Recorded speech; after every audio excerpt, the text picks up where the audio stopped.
Namaskaram peeps, this is Harish from Melbourne Yathri. Welcome to another tech episode. Well, if you have a mirrorless camera like me, either my G9 Mark II or an A7 Mark IV on which I'm actually recording this, or an A6700 or any of these mirrorless cameras, and you'd like to shoot for an extended amount of time without worrying to actually see whether the battery is going to drain and you have to swap out the batteries like these ones, then this is the video for you, where I'm going to show you a cheaper alternative than the V mounts to go ahead and extend your battery life. So normally you would have batteries like this, which you can go ahead, slot them in and then power on your cameras, right?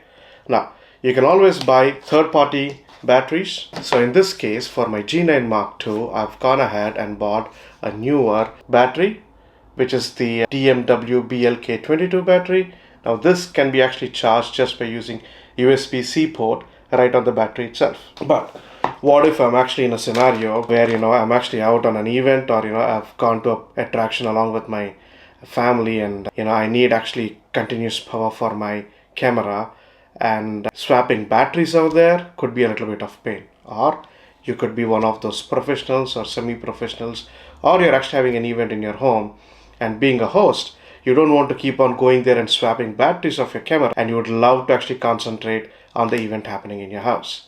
So in that case, you would need something like this. Now this is basically an adapter plate from SmallRig. Okay, this is an NPF battery adapter plate. Typically your NPF batteries are much cheaper when compared to V-mount batteries.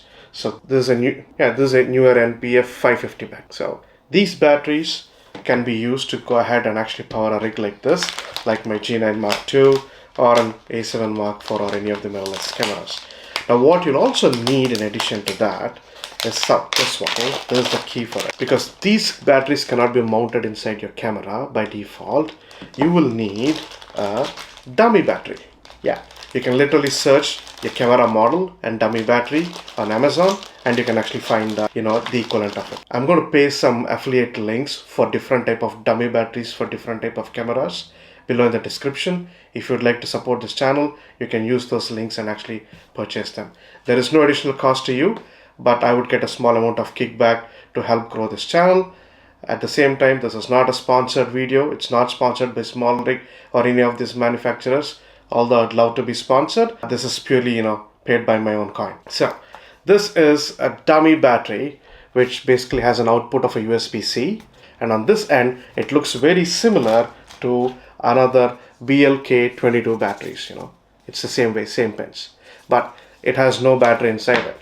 Now these connectors, you can get multiple tabs. You have something called a D-tab, which is very famous. You can also get barrel connectors, which are also the older way of trying to connect it, and the newer way, as is actually the USB-C. All you have to do is take the camera, always have it in off position, remove your existing battery out, put your new dummy battery basically in. Now once it goes ahead and slots in there, camera itself, you have a small notch actually up here. I hope you can see the notch here.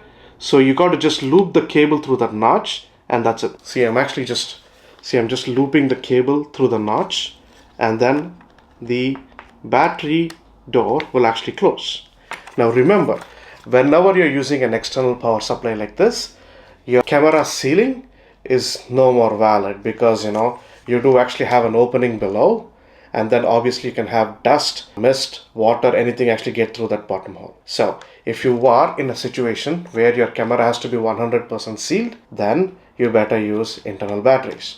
But if you are in a situation where your camera need not be 100% sealed, like I was saying, events, places where you're actually shooting outdoor, where it's not raining and stuff like that, then you can go ahead and use this dummy battery. It comes out, it's a USB-C. Then take the SmallRig one, use my trusty knife, open it, there we go. So what we get in the packaging, we get this itself. It looks like it's a metal piece, and it actually has the soft lining on the top so that you're not scratching your camera. And on this side you have the 7.4 volts coupler pin here, or barrel pin, either you want to call it, and then you have the USB-C port to power on. So I would actually take this, and definitely there will be some screws provided by SmallRig. I'm gonna keep the paperwork aside, me being me. So just open it up, get the screws out, and then use the screws. You would get two type of screws. So you would either get this one, which is actually having a handle on the back, or you would get these two, which are just with an Allen key. The good thing about SmallRig is they actually provide the Allen key by itself. So take any of these, or at least one of these, and all you have to do is just screw it in.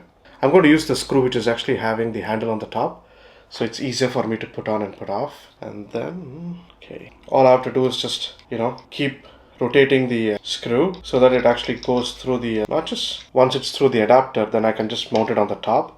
But then this would completely imbalance my camera. Actually, I would like to mount it on my left hand side. The reason being is on the right hand side I actually have a grip, and this would become one of my side handles or grips once I actually have the battery put onto it. So if I go ahead and mount this here, keeping it flat and flush this side, there you go. The cage on my G9 Mark II is a black mamba cage, if you're actually wondering what type of cage I'm using. Now this is the USB-C, and I need to connect this USB-C to the front USB-C port on the adapter. Come across and then just connect it here like this. Okay, once it's firmly in, that's when I'm going to get the NPF battery. Now you can choose the 970 or 550, it's actually of your choice. I'm going to just use the 550 for now and see how it's going to look like. So I have to first align the battery, press it in, it's there.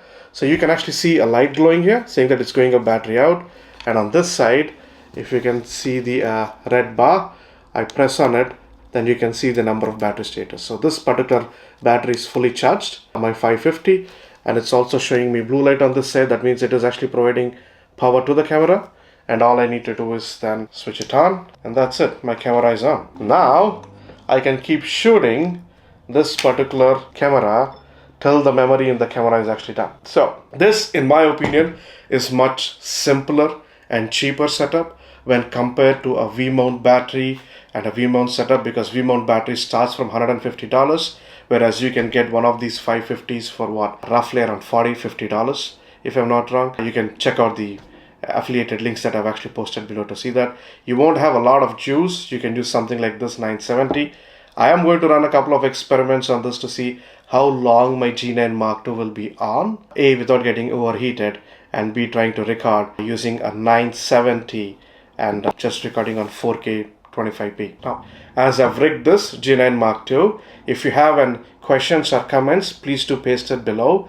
If you would like to see rigging of my A7 Mark IV or my A6700, similarly, please do comment below. I'll post similar videos of that. At the same time, if you have any other suggestions of trying to mount batteries actually on G9 Mark II or any of my mirrorless cameras, please feel free to comment below. If it actually sounds interesting, I'm happy to buy that gear and actually try it out. Okay. Until the next video, take care, stay safe, peace.